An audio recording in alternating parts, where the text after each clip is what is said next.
There are two emerging trends that are a cause for serious concern. One, Syed Salahuddin talking about waging jihad in Jammu and Kashmir, asking the Al-Qaeda and the Taliban to join heads. On the other hand, young Indian Muslim youth heading to fight in Iraq, whether alongside the ISIS for the Islamic State of Iraq and Syria, or Shias wanting to fight the ISIS. That's a worrying trend. And we'll talk about both these things because this has also figured in a secret meeting of the Mumbai police. In the security review meeting, Rakesh Maria, the Mumbai police chief, has talked about the clear and present danger. Let me quickly bring in our guests on the show. We have Commodore G.J. Singh, who's a security expert who joins us from Bangalore. We have Javed Anand, Muslims for Secular Democracy, and we have Ijaz Ilmi, Muslim thinker, member of the BJP. Javed Anand, I want to come to you first.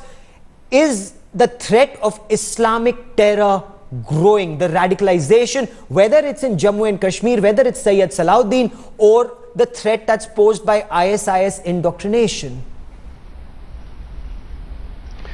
Well, the specific incident of 4 young Muslims, professional Muslims, that too from Mumbai going to Iraq, is an extremely disturbing development.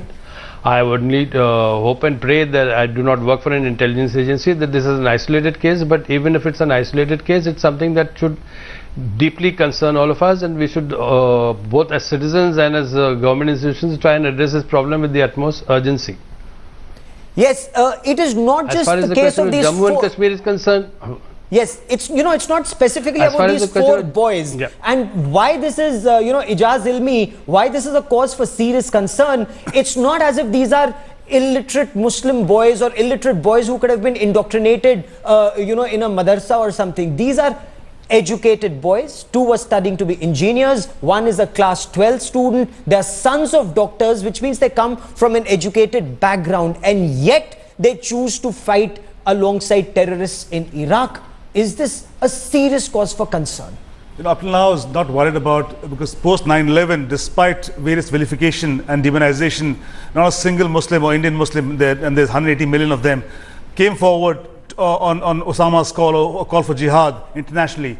For the first time, this is a cause of worry, and it should be addressed, because ultimately it's a fight for the ideology of Islam, because this jihadi supremacism that is being shown, and this al-Baghdadi and his team calling themselves as the caliph of Islam, this is willful misrepresentation of Islam itself. It's perverted, it's deviant, it's heretic.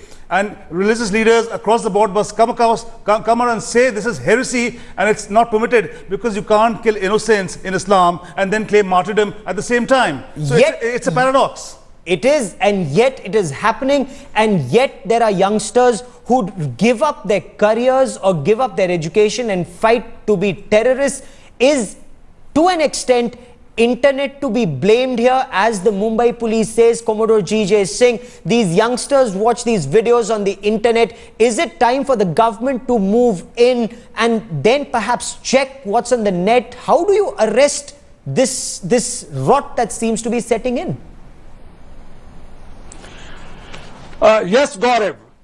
The problem is that the favorite word which is used by these terrorist groups, for example, the United Jihad Council's chairman, Salahuddin, has used, is oppression. First of all, let me tell you that all these youngsters, the youth, is acting out of immaturity. It's a misguided perception that there is oppression in India. There is no oppression in India, no oppression in Kashmir. The degree of freedom which is enjoyed by the Indian Kashmiris or an Indian Muslim is far higher what is there in Iraq, if you compare it with Syria, Iran, Iraq, and countries like Libya. With my interaction, with my frequent visits to the Middle East, I can tell you that the Indian Muslims, Kashmiris in particular, are far more free they are enjoying a very high degree of freedom than anyone. No, that goes without saying. Yet, why are youngsters being drawn to fight this jihad, and how can this be arrested? Javed Anand, does this indoctrination take place at educational institutions, at religious places, on the internet? How do these guys go on the wrong track? Yeah, first of all, Gaurav, I think we all need to understand that for somebody to become an extremist, it is not merely a job option or an employment option, so that those who are poor, who do not have jobs, therefore turn to extremism because there's some money there. You look at the history of extremist organizations across the world, and you will find people from the middle classes, professional classes, highly qualified, getting involved or getting hooked onto radical extremist ideology. So that is point number one. Now these people, it's least likely that these people have been indoctrinated in a madrasa. The more likely scenario, as you are suggesting, seems to be perhaps the internet.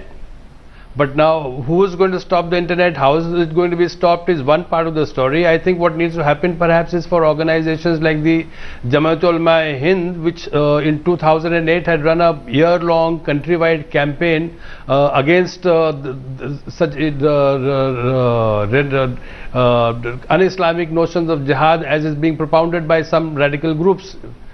Okay, but so I think the need of the hour is for such organizations to become far more active, to become far more articulate, and for indeed, all of us but you know, these youngsters, these are not youngsters who would, as you rightly point out, if they're studying to be engineers, they're not the madarsa types. They wouldn't be studying in a madarsa, and that is what the Mumbai Police Backgrounder report also seems to indicate. They've gone to regular schools, they're going to regular colleges, and yet they are going on the wrong track. Why is this happening, Ijaz Ilmi? Where are these youngsters getting indoctrinated? How can the trend be arrested? You know, they are religious ideologues, they are recruiters of the terror fronts who operate in various areas. I'm glad with the highest density of Muslims in North India is there, you don't have a single person. Obviously, there has to be one single person who was in access to all of these people, who succeeded in converting them or trying to indoctrinate them to misguiding them into believing something like this. Because the concept of afterlife glory is not possible unless you are a good Muslim in the present life.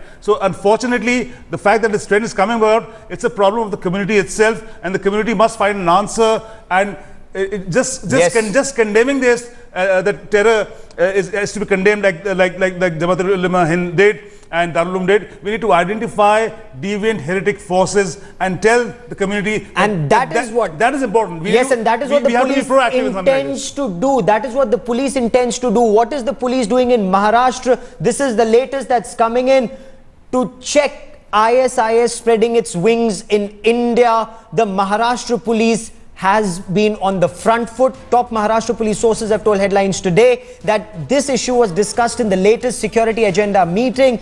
Now, these are terrorists from across the world who now seem to be trying to operate in India, and especially during the festival season. Now, Mumbai Police Chief Rakesh Maria has instructed the anti-terror cells to stay on their toes, keep an eye on mobile phones, emails, social media profile, especially of youth who are missing in Mumbai and Maharashtra. The focus is to check the terror links of these missing youth. The police are also in touch with SIM card providers to zero in on defaulters and those seeking SIM cards without adequate papers. Clearly, Mumbai police sees red. That will be one of our top focus stories on Center Stage at 9:30. But Javed Anand, the police can do X number of things. More than the police, it's the parents, it's the peers, it's the friend circle, it's the Muslim community that has to come forward at this stage and ensure youngsters are not misguided. I agree with you, Gaurav, but I'm reminded of what Mr. Julio Ribeiro, a highly respected police officer across the country, who fought terrorism in Punjab in the 80s, has repeatedly said that one of the most important things in fighting terrorism is for state institutions to make sure that they do not confuse the terrorists or individuals who are drawn towards extremist ideas with the community. That is the biggest challenge before the police. And yes, but what about the community? Javed Anand, what role do you see for the community? I'm just saying that the community's job therefore becomes much easier if there's a kind of a police community kind of concerted action and kind of commonly thought about it. We'll try and get that link in just a moment, because this isn't just restricted to 4 young boys from Thane, from Kalyan in Maharashtra, who've gone to fight in Iraq, and they, of course, one of them called up his parents and said, I'm fighting here. There are, according to the police, some cases in Kerala, there are some cases in Karnataka, and these are the Sunni Muslim boys that we're talking about. There are also Shia Muslim youngsters who want to go and fight against the ISIS. Now, Commodore GJ is saying a big worry for the security forces would be if some of these battle-hardened boys were to come back and then wage war against the Indian state. They would be indoctrinated and they would have had experience of taking on the security forces with weapons in Iraq and Syria. Yes, Gaurav, it is a matter of grave concern. It's a very serious matter, because in the recent time, because of the ISIS in Iraq having some gains in Iraq and victory in Iraq, they have inspired all the youth around the world to join in this global terror network and all that.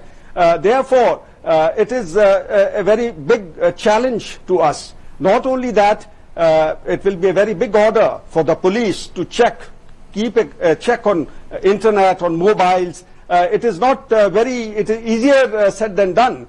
It is actually and more than the police, then you're spot on there. It's easier said than done, and more than the police, Ijaz, it's very important for community elders to come forward, for peer groups to come forward, because they would see a change in the psyche of the youngsters. They would see the company the youngsters are keeping, and perhaps whether it's in madrasas, whether it's in schools or colleges or in societies, the people, the community needs to come together. Because this is our country also, and if we don't as much, and if we don't address the issue within the community, I've always said it's a battle of ideology which can be fought by the believers themselves in Islam itself. No amount of technology, you can put technology, you can put checks, you can do policing, but no amount of technology, because the terror narrative has a different agenda. They have a slick media strategy and they need to get lucky ones. So it's an ongoing battle which has to continue. Look at Najibullah Zazi. He can walk down in a store in Denver downtown and buy goods and then assemble a bomb. So it's just somebody within the community who understands that things are going the wrong way. So the community leaders and the social class has to come forward and address the issue and identify these organizations and tell the people that ISIS does not mean Islam at all. It is anti-Islamic. It's got nothing to do with the Caliph, and the Baghdadi is a deviant heretic. And he's a coward who's trying to usurp power and just trying to sell the oil that he's sitting on. Oh, and absolutely. Nobody's talking about these things. That is the issue that needs to come forward. Elders of the Muslim community need to come forward. Whether it's just 4 cases in Maharashtra and a couple of isolated cases in Karnataka or Kerala, or whether there is a trickle which could turn into a tide if not checked. We'll be tracking that story very closely.